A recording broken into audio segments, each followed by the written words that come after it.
अवैध प्रवासियों में 70,000 से ज़्यादा लोग या तो मर गए हैं या फिर लापता हो गए हैं। यूक्रेन से 2 लाख लोग देश छोड़ चुके हैं।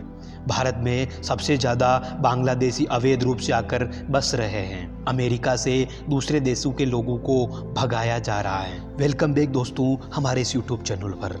दोस्तों आज के इस वीडियो में किसी भी देश में अवैध रूप से रहने वाले अप्रवासी लोगों के बारे में डिटेल से बात करेंगे। आखिर क्यों अवैध प्रवासी लोग पूरी दुनिया के लिए एक बहुत बड़ी समस्या बनी हुई है। ऐसी क्या मजबूरी हो जाती है उन लोगों की जिसके लिए उनको अपने देश को छोड़ के किसी दूसरे देश में बसना पड़ता है। जानेंगे इस वीडियो में सब कुछ, बस बने रहिए अंत तक।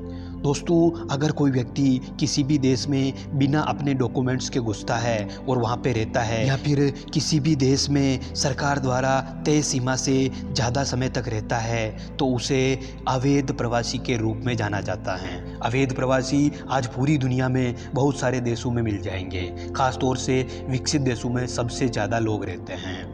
लेकिन क्या कभी आपने ये सोचा है कि किसी भी देश के लोग अपना मूल देश छोड़कर किसी दूसरे देश में क्यों जाना चाहते हैं, क्यों बसना चाहते हैं, वो भी इलीगल तरीके से। दोस्तों दुनिया भर में की गई एक रिसर्च के अनुसार ज़्यादातर लोग इन 3 कारणों की वजह से अपने देश को छोड़कर किसी दूसरे देश में बस जाना चाहते हैं। पहला है वार और सिविल वार।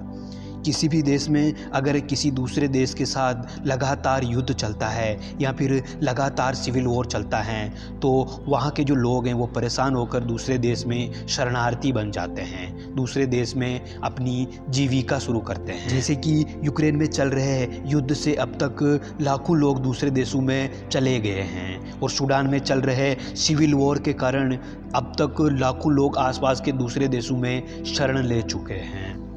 दूसरा रीजन जो है वो है प्राकृतिक आपदाएं। एक रिपोर्ट के अनुसार जलवायु परिवर्तन के कारण अलग अलग देशों में अलग अलग प्राकृतिक घटनाएं होती रहती है, जैसे कि चक्रवात आना, बाढ़ आना, सूखा पड़ना, जंगल की आग आदि। इन कारणों से वहाँ पर रहने वाले लोगों के आजीविका के सारे साधन नष्ट हो जाते हैं और परेशान होकर किसी दूसरे देश में अवैध रूप से चले जाते हैं। तीसरा कारण जो है वो है नए काम की तलाश। दोस्तों वर्ल्ड बैंक की एक रिपोर्ट के अनुसार किसी भी देश में अच्छी नौकरी ना मिलना या फिर अपने काम से संतुष्ट ना होना और गरीबी से दूर होने के लिए दूसरे देशों में विस्थापित होते हैं। इन लोगों को यह उम्मीद होती है कि किसी दूसरे देश में वो अपनी आर्थिक स्थिति को सुधार सकेंगे और एक अच्छी ज़िंदगी जी पाएंगे।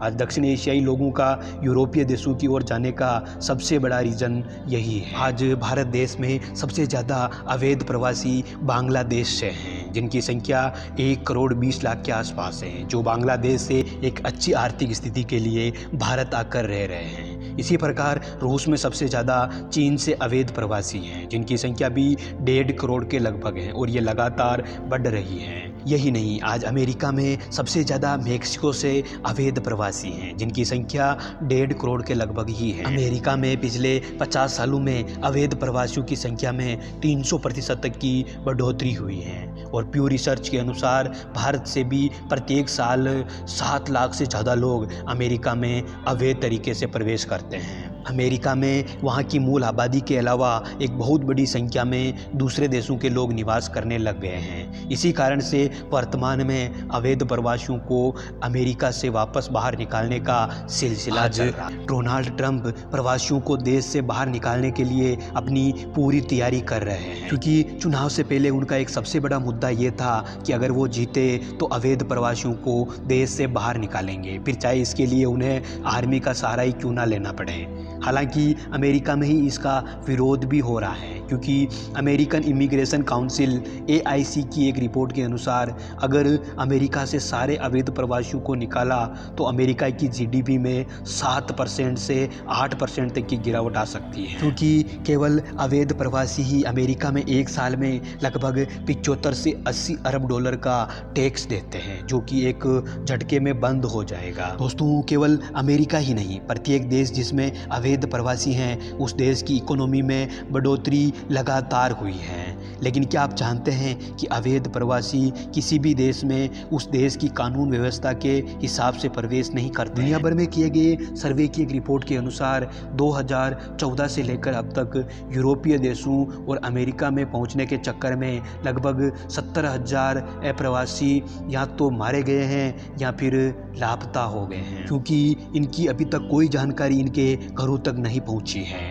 दोस्तों, अगर एक देश के लोग किसी दूसरे देश के लोगों के साथ रहना शुरू करते हैं तो इसके परिणाम स्वरूप उनकी भाषा और संस्कृति पर भी बहुत प्रभाव पड़ता है और जनसंख्या का स्ट्रक्चर भी पूरी तरह से खराब हो जाता है। आपको क्या लगता है, दुनिया भर से अवैध प्रवासियों को इस प्रकार निकालना सही है या गलत? हमें कमेंट करके ज़रूर बताइएगा।